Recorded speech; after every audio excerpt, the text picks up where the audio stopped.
Welcome to எம்லக்ஷ்மி maths. இன்றைக்கி நம்ம பார்க்க போகிறது டிஸ்கிரீட் மேத்தமெட்டிக்ஸில் லாஜிக் அண்ட் ப்ரூஃப்ஸ்ன்ற சாப்டர்லேருந்து ஒரு கொஸ்டின்.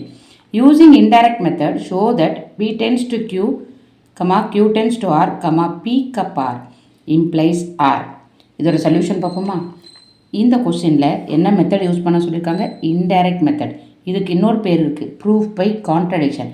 அதுக்கு அர்த்தம் என்ன? இதோட ஆன்சர் என்ன கொடுத்துருக்காங்க? ஆர்னு கொடுத்துருக்காங்க. நம்ம என்ன சொல்லுவோம்?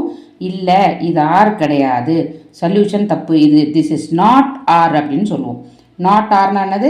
நெகேஷன் ஆர்னு சொல்லுவோம். சொல்லிவிட்டு நம்ம நார்மல் மெத்தடில் ப்ரூவ் பண்ண ஆரம்பிப்போம். ஆனால் ஃபைனலாக நமக்கு என்ன வரும்? நம்ம நெகேஷன் ஆர்னு அசியூம் பண்ணது தப்புன்னு வரும். ஸோ இல்லை, ஆர் தான் கரெக்ட் ஆன்சர்னு சொல்லிட்டு மறுபடியும் நம்ம கன்ஃபார்ம் பண்ணுவோம். இதுதாம்மா இந்த ப்ராசஸ் இன்டைரக்ட் மெத்தடில். ஸோ கிவன் ப்ரெமிஸ் என்ன ஸ்டேட்மெண்ட்ஸ் கொடுத்துருக்காங்க பாருங்கள். P tends to Q, Q tends to R, P cup R. அதுக்கப்புறம் கன்க்ளூஷன் என்ன கொடுத்துருக்காங்க? ஆர். இது இன்டைரக்ட் மெத்தடுன்றதுனால நம்ம அசியூம் பண்ணுற கன்க்ளூஷன் என்னது?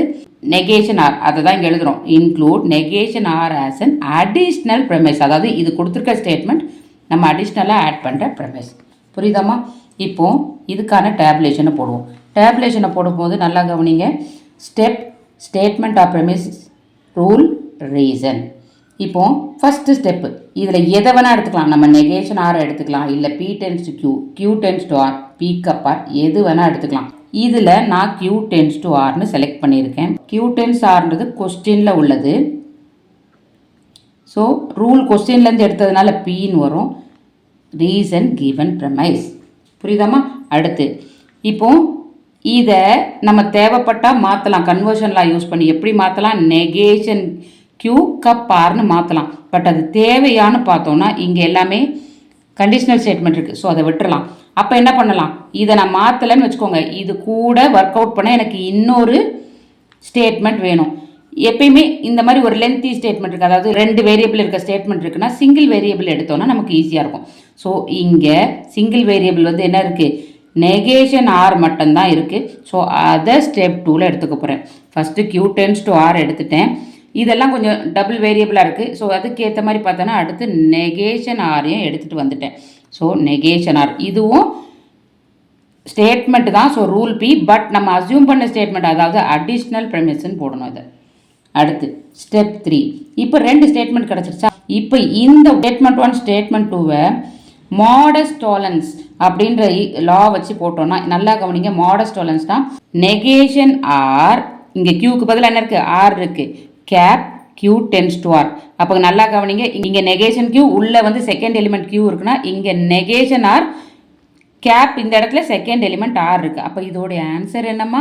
ரிமைனிங் இந்த ஃபஸ்ட் எலிமெண்ட்டோட நெகேஷன், அப்போ இந்த கியூவோட நெகேஷன். So negation Q. இது ஃபார்முலா போட்டு சால்வ் பண்ணதுனால ரூலை டீன்னு போடணும். ரீசன் என்னது? ஸ்டெப் 1 and 2ல் உள்ள ஸ்டேட்மெண்ட்டுக்கு மாடஸ்ட் டாலரன்ஸ் லா போடுறோம்.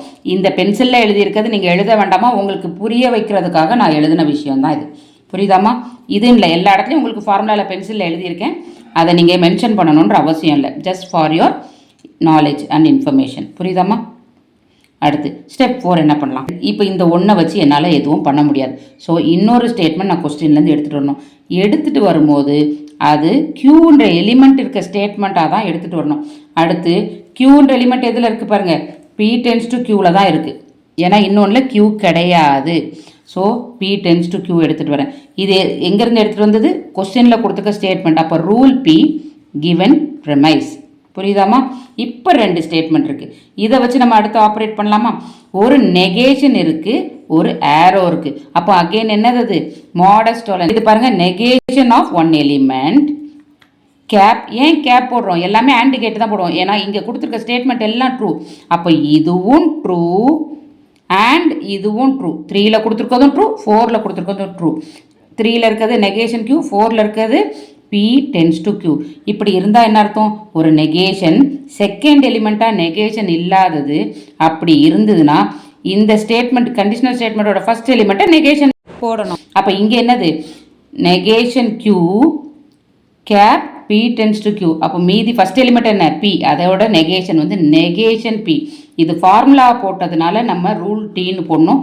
3, 4, அதாவது ஸ்டெப் 3, 4 உடைய மாடஸ்ட் டாலரன்ஸ். 6th ஸ்டெப் இப்போ இங்கே ஒரே ஸ்டேட்மெண்ட்டு தான் இருக்குது, அதை வச்சு நம்ம எதுவும் பண்ண முடியாது.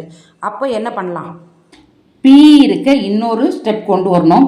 கொஸ்டினில் பார்த்தீங்கன்னா இதுதான் கடைசி ஸ்டெப்பு, பி கப்பார். ஸோ இருக்க பிஏ உள்ளது எடுத்தாச்சு. இதுக்கு மேலே வேறு ஸ்டேட்மெண்ட்ஸ் மேலே கிடையாது. ஸோ இப்போ பி கப்பார் இது வந்து கொஸ்டின்லேருந்து எடுத்த ஸ்டேட்மெண்ட்னால rule P. So given premise தான் ரீசன்.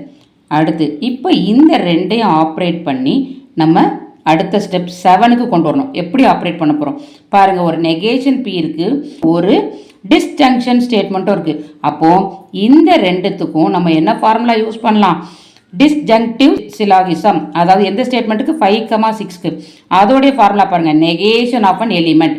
இங்கே இருக்கா, இங்கே நெகேஷன் ஆஃப் பி இருக்குது. கேப் அந்த எலிமெண்ட்டு நெகேஷனோட வெறும் எலிமெண்ட் பி கப் கியூ. இங்கே பாருங்கள் நெகேஷனோட வெறும் எலிமெண்ட் பி கப் ஆர். இதோடைய ஆன்சர் கியூனா இங்கே வந்து பி கப் ஆர் இருக்குது. நம்ம இதோடைய ஆன்சர் ஆர்னு போடுவோம். இது ஃபார்முலாவில் டிரைவ் பண்ணுறதுனால இதோட ரூல் வந்து டி. இது என்ன ரீசன், 5,6 அதாவது ஸ்டெப் 5, 6 டிஸ்ஜங்டிவ் சிலாகிசம். இந்த ரூல் வச்சு போடுறோம். புரியுதாம்மா? ஸோ இப்போ இந்த ஃபார்முலா வரையும் முடிச்சாச்சு. லாஸ்ட்டில் ஆக்சுவலாக என்னது, இதுதான் நம்ம ஆன்சர் வந்திருக்கோம். ஆறுன்றது என்னது நம்ம ஆன்சர். ஸோ இதையும் நம்ம வந்து இப்போ இதை கம்பேர் பண்ணுறதுக்கு நம்ம எந்த ஸ்டேட்மெண்ட்டும் கிடையாது. ஸோ இன்டைரக்ட் மெத்தடில் நம்ம என்ன பண்ணோம், இதை நம்ம அசியூம் பண்ணதோட தான் கம்பேர் பண்ணணும். அசியூம் பண்ணது எதுமா, அசியூம் பண்ணது நெகேஷன் ஆர், அதாவது இங்கே ஸ்டெப் 2ல் இருக்குது. ஸோ அதையும் எல்லாமே சொல்லியிருக்கேன். கேப் ஏன்னா இதுவும் ட்ரூ அண்ட் அதுவும் ட்ரூன்ற மாதிரி போடணும். Cap negation R which is a contradiction. அது என்னம்மா கான்ட்ரடிக்ஷன், இங்கே பாருங்கள், இது ஆர் ட்ரூனா நெகேஷன் ஆர் ஃபால்ஸாக இருக்கும். ரெண்டுத்துக்கும் இந்த கன்ஜங்ஷன் ஃபார்முலா போடுறோம். போட்டோன்னா என்ன அர்த்தம், மல்டிப்ளிகேஷன் போடுற அர்த்தம். 1 × 0 0ன்னு வந்துடும், ஃபால்ஸ்ன்னு வந்துடும் இங்கே. ஆனால் நம்ம என்ன சொல்லிக்கோ, இங்கே கொடுத்துருக்க ஸ்டேட்மெண்ட்லாம் ட்ரூ. அப்போ இங்கே மட்டும் ஃபால்ஸ் வருதுன்னா இட் இஸ் எ கான்ட்ரடிக்ஷன். புரியுதாம்மா? ஸோ ஃபார்முலாவில் கொண்டு வந்ததுனால இதை டீன்னு போடணும். 2,7க்கு இங்கே கொண்டு வந்ததுனால 2,7 காம்ப்ளிமெண்ட் ஆர் நெகேஷன் லா. இந்த லா படி இதோடைய ஆன்சர் வந்து ஃபால்ஸ் வரணும். ஸோ நெகேஷன் ஆர் வர்றது தப்பு. ஸோ இங்கே பாருங்கள், as R cap negation R is not true. இது ட்ரூ வர சான்ஸே இல்லை. இந்த காலமில் எல்லாம் ட்ரூ இருக்கும்போது இது மட்டும் ட்ரூ வரல. அப்படின்னா என்ன அர்த்தம்னா அவர் அசம்ஷன் இஸ் ராங். நம்ம அசியூம் பண்ணது தப்பு. ஏன்னா இங்கே ஒரு கான்ட்ரடிக்ஷன் அக்கர் ஆயிடுச்சு, ஆர் கான்ட்ரடிக்ஷன் நடந்துருச்சு. அப்போது கான்ட்ரடிக்ஷன் வந்ததுனால நம்ம என்ன சொல்கிறோம், நம்ம எடுத்தது தப்பு. ஸோ கொஸ்டினில் கொடுத்துருக்க அந்த ஆர் தான் கரெக்ட் ஆன்சர். அதாவது P tends to Q comma Q tends to R comma P cup R implies R தான் கரெக்ட் ஆன்சர். ஸோ அதுதாம்மா ப்ரூஃப். புரியுதாம்மா? இப்போ இதே மெத்தடில் தான் போடணும் அப்படிலாம் அவசியமே கிடையாது. இப்போ நீங்கள் பார்த்தீங்கன்னா இந்த இதில் நீங்கள் பாருங்கள், கொஸ்டினில் P tends to Q Q tends to ஆர்னு இருக்குது. இதை கூட ஃபஸ்ட் எடுத்துக்கலாம். பி டென்ஸ் டு கியூ மொதல் எடுக்கலாம். செகண்ட் ஸ்டெப்பில் கியூ டென்ஸ் டு ஆர் எடுக்கலாம். எடுத்து என்னாகும், by chain rule P tends to Q Q tends to ஆர்னா பி டென்ஸ் டு ஆர்னு வந்துடும். P tends to R third ஸ்டெப்பில் போட்டோன்னா அதை கம்பேர் பண்ணுறதுக்கு எப்பயுமே இந்த 2 வேல்யூ இருக்கிற ஸ்டெப் இந்த மாதிரி 2 இது இருக்கிற ஸ்டெப் எடுத்தோன்னா சிங்கிள் எலிமெண்ட்டை பார்க்கணும். இங்கே வந்து பி டென்ஸ் டு ஆர் இருக்கும்போது இதில் பியும் இருக்குது ஆர் இருக்குது. பட் சிங்கிள் எலிமெண்ட்டுன்னு பார்க்கும்போது நெகேஷன் ஆரை அது கூட கொடுக்கலாம். கொடுத்தோன்னா negation R cap P tends to R. அப்போ என்ன வரும், இது வந்து நெகேஷன் பின்னு வந்துடும், இந்த ஸ்டெப்புக்கு வந்துடும். அந்த நெகேஷன் பி கூட மீதி நமக்கு இந்த ஒரு டேர்ம் தான் இருக்கும், P tends to R. So இதே மாதிரி ப்ரூவ் பண்ணலாம். ஸோ இந்த மெத்தடு தான் கரெக்டு, வேறு மெத்தடில் பண்ண முடியாதுன்றதுலாம் கிடையாதுமா. You can follow any of the method. கொஸ்டினில் கொடுத்த எந்த ப்ரமைஸ் வேணால் ஃபஸ்ட்டு எடுத்து யூஸ் பண்ணி நீங்கள் ஆன்சர் கொண்டு வரலாம். புரியுதாம்மா? அவ்வளோதாம்மா இந்த சம்மோட ஆன்சர். தேங்க்யூ.